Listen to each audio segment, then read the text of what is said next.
Loin du mouvement hippie et de ses rêves d'amour et de paix, la France des 70s est aussi celle des gangs. Parrains marseillais, proxénètes nantais ou braqueurs lyonnais, embarqués dans un tour de France de la pègre des années 70. À l'orée des années 70, le paysage de la voyoucratie parisienne a changé.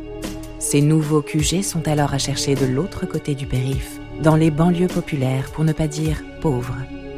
Des bastions qui ont chacun leur spécialité, de Montreuil à Vitry et d'Aubervilliers à Villejuif. Vous écoutez Gang 70s, épisode 6, banlieue de Paris, 3e partie. Titi Pelletier, il a été marginal même chez les voyous. Il était marrant, il avait beaucoup d'humour. Michel Ardouin, dit le porte-avions, complice de Jacques Mérine. Il avait un caractère assez spécial.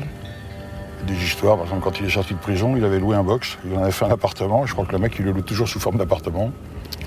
Quand il était en guerre ou en cavale, comme il était très bien avec les gitans de Montreuil, il changeait de caravane toutes les nuits. Il a pris 2 fois du gros pognon. Il a toujours vécu sur le dos des autres.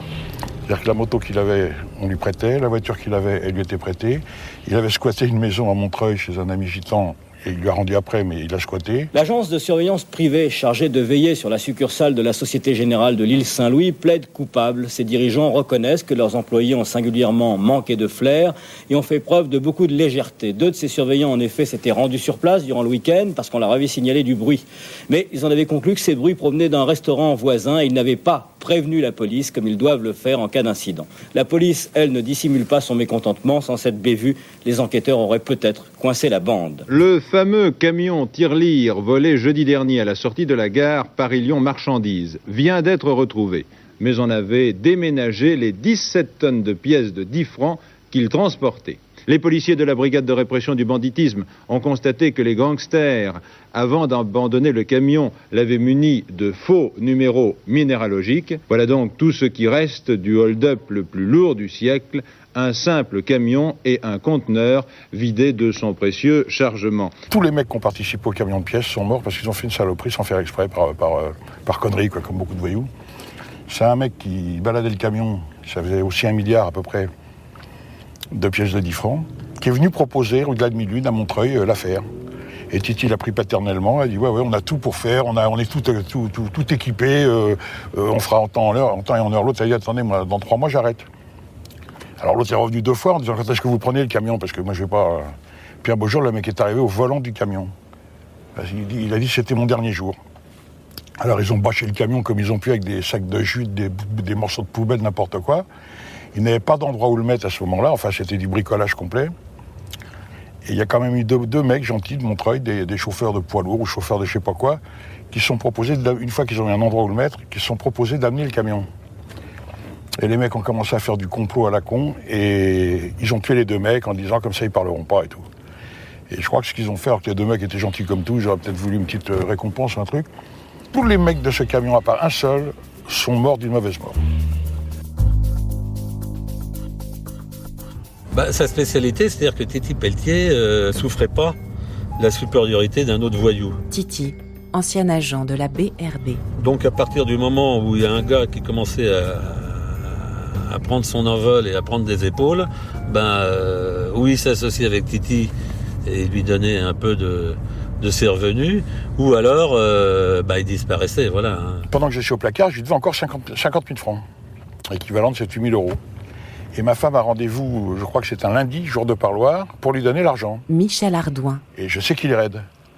Et il est remonté d'Espagne avec une jeune fille, il n'est pas venu au rendez-vous le matin. Et quand ma femme est venue me dire au parloir, il n'est pas venu chercher ses 50 000 francs, j'ai dit c'est qu'il est mort.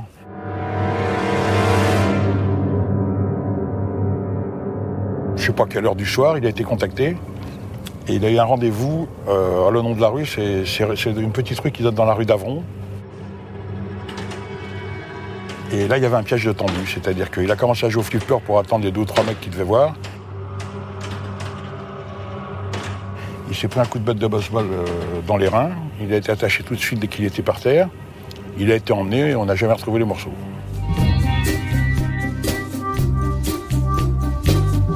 On habitait sur Paris, donc Reuilly Diderot. Disons qu'on était 5 enfants. Avec un petit 3 pièces, ça faisait un peu léger, quoi. Donc, Christian Genova, frère de Claude Genova. ma mère a voulu avoir un peu plus grand, donc elle a trituré un peu mon père pour qu'ils achètent une maison un peu plus grande. Donc ils ont trouvé à Montreuil, quoi.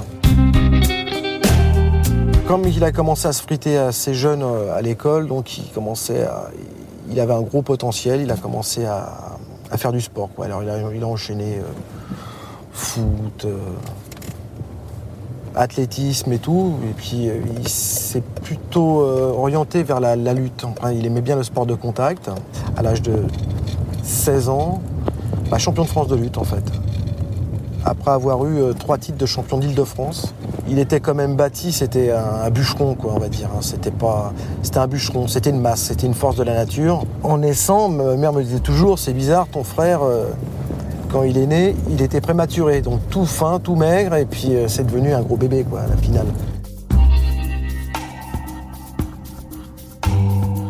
Il commence à traîner, on va dire, avec des gitans, des gitans qu'on appelle les gitans, c'est les gens du voyage. C'est les Hongrois, en fait, qui venaient de la Hongrie, tout ça.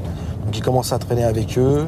Ça commence à monter en puissance, quoi, on va dire, que le voyou sous-jacent commence à se découvrir. Claude Genova est recruté notamment pour préparer la campagne électorale de Giscard d'Estaing, on est en 1974. Serge Rep, avocat de Claude Genova. Celui qui s'occupe de recruter, c'est Hubert Bassot, qui est le responsable du service d'ordre des Giscardiens. Et Hubert Bassot recrute des tas de gens d'horizons politiques assez variés, mais en tout cas très marqués à droite.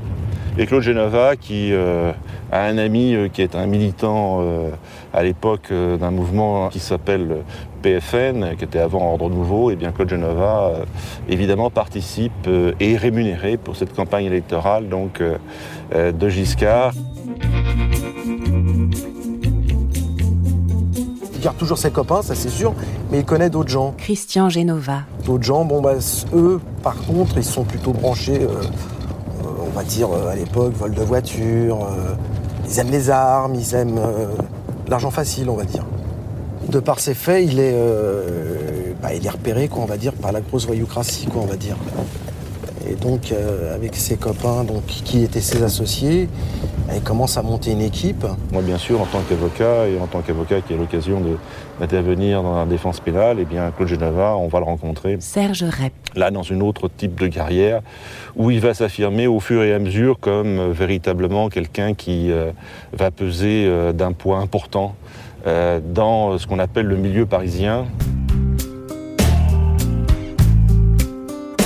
Claude, c'était les mules un peu Titi Pelletier. C'est un mec qui avait commencé Bon, c'était un physique, hein, c'est un caractère qui dominait. Titi. S'il avait choisi la voie de l'honnêteté, je pense qu'il aurait été certainement chef d'entreprise. Hein. Claude, quand il était parti du milieu, qui ne s'attaquait qu'au milieu, en fait. Hein. Il rackettait, il mettait à contribution certains voyous de son entourage, parce que beaucoup avaient commencé par des vols aux vieillards, avec plus ou moins de violence. Ce n'était pas qu'en finesse. Et ça, il détestait ces mecs-là, il les utilisait, mais il leur faisait pas de cadeaux, il avait horreur de ce genre d'individus. Ce qui me frappe surtout dans le personnage, c'est une sorte d'inconscience du danger. Et il a quand même, et c'est normal dans des activités délictuelles où les appétits sont parfois aiguisés, il se heurte à des oppositions, ou tout au moins, il y a des gens qui tout au moins le craignent et qui veulent peut-être prendre une part du gâteau, comme on dit. Eh bien, Genova, il est sûr de sa force. Il se promène, c'est vrai, dans une voiture blindée, c'est ce que l'on dit, c'est ce qui sera. Mais c'est quelqu'un, si vous voulez, qui n'a pas peur. Parce qu'il est doté d'un courage physique très important. C'est quelqu'un qui vraiment ne recule pas et qui ne pense pas même que les gens puissent véritablement s'opposer à lui.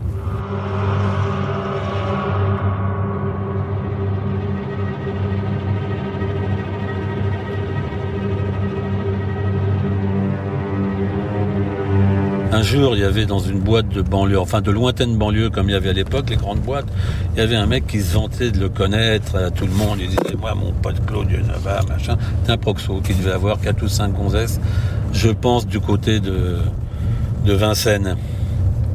Et ça arrive aux oreilles de Claude, et Claude ci et Claude ça, il s'en vantait avec les filles, les autres voyous autour et machin. Et Claude apprend ça. Alors le mec qui lui apprend, il dit, amène-moi là-bas, je voudrais voir ce mec, je connais pas, qu'est-ce que c'est que ce mec qui me connaît, moi je le connais pas, qui parle de moi, j'aime pas trop ça, machin. Et il l'amène. Mais incognito, le mec était là, avec 3-4 filles qu'il avait, plus la table qui écoutait tout le temps. Et Claude, sans attirer l'attention, s'approche de lui, machin, on dit bonjour, il paraît que t'es un pote de Claude, il dit, oh Claude Genova, c'est un ami à moi. Là, il lui a mis une patate dans la gueule, il a mis une rouste devant tout le monde, et les 4 filles, il a dit, mesdames, vous êtes libres, vous ne travaillez plus pour lui. Il l'a chopé, il a dit, t'as compris, toi tu prends plus d'argent, tu prends plus rien, tu te barres, et mesdames, vous êtes libres.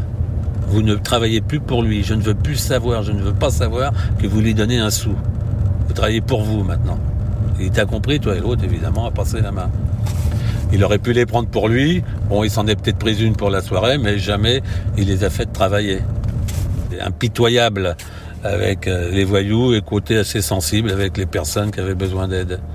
Attention, je ne veux pas dire non plus que c'était un saint.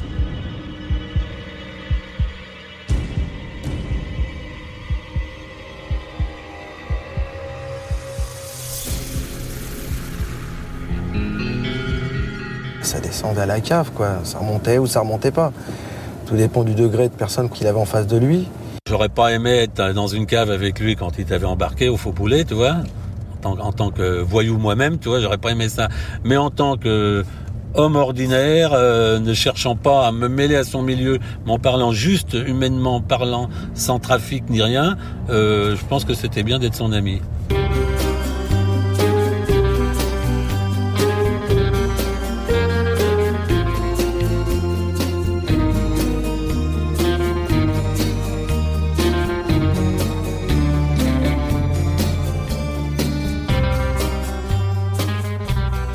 Il va être amené à intervenir dans un litige. Il y a 2 personnes issues de la communauté de gens du voyage qui sont tuées à un moment donné. Ces 2 personnes veulent se venger pour éviter la vengeance. Eh bien, on approche Genova et à ce moment-là, Genova va se retrouver, on va lui confier la mission calmer et de donner à la famille une somme qui à l'époque, d'après les services de police, est de 800 000 francs. Et donc Genova se retrouve à ce moment-là, tout en étant incarcéré à Saint-Maur, profiter d'une permission de sortie pour essayer ou pour tenter de trouver un arrangement, ce qui va le mener à sa perte, parce que ce qu'il ne sait pas, c'est que depuis déjà un certain temps, un certain nombre de personnes, semble-t-il, ont décidé d'éliminer, ou tout au moins de ne plus se laisser impressionner, ou de ne plus se laisser terroriser pour certains par Claude Genova. Donc il décide de mettre les grands moyens et de se débarrasser de Claude Genova. À partir du moment où un mec comme Genova commence à dépasser un petit peu ses capacités et ses limites, il n'y a jamais de parrain à Paris comme à Marseille ou comme à Lyon. Mais il y a 3 ou 4 ou 5 équipes importantes où les mecs font face, se réunissent et disent bon, bah celui-là, voilà, non, il va monter, il va venir nous prendre ce qu'on est, il va nous casser les pieds, il faut qu'une des 4 équipes se sacrifie pour le faire. C'est toujours comme ça que ça s'est passé. Se débarrasser de Claude Genova, c'est pas facile parce qu'il faut savoir que quand il sort de la maison de la centrale de Saint-Maur, il est pris en charge, si vous voulez, par des gens sûrs, par des gens qui viennent le chercher. Il y a souvent 1 ou 2 personnes. Alors, dans les mois qui ont comme précédé, si vous voulez, son assassinat, eh bien, Genova voit certains de ses lieutenants être victimes de règlements de compte importants.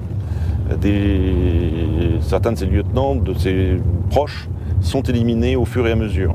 Et j'ai l'occasion, juste avant mon départ en vacances, de le voir. Il a une permission, il vient de nous voir à mon cabinet, là au 27 avenue Kléber. On aborde plusieurs sujets, notamment concernant sa sécurité, parce que, évidemment, dans l'exercice de ma profession, j'ai eu l'occasion d'entendre des bruits ou tout au moins des confidences qui sont faites, ou des gens qui viennent dire que Gelova n'en a plus pour longtemps, que celui-ci va ou risque un jour de ne pas rentrer de permission parce qu'on lui aura fait la peau, comme on dit.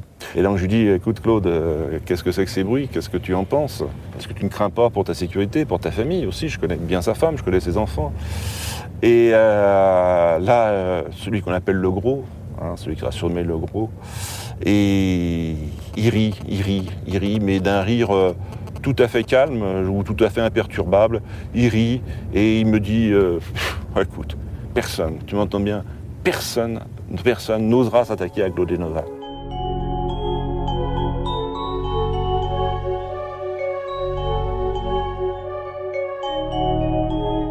Vous venez d'écouter Gang 70s.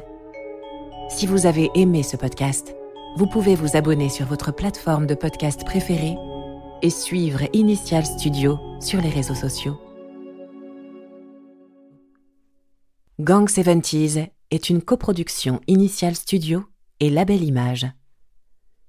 Production Sarah Koskiewicz. Montage Camille Legras et Victor Benamou. Musique Arnaud Denzler.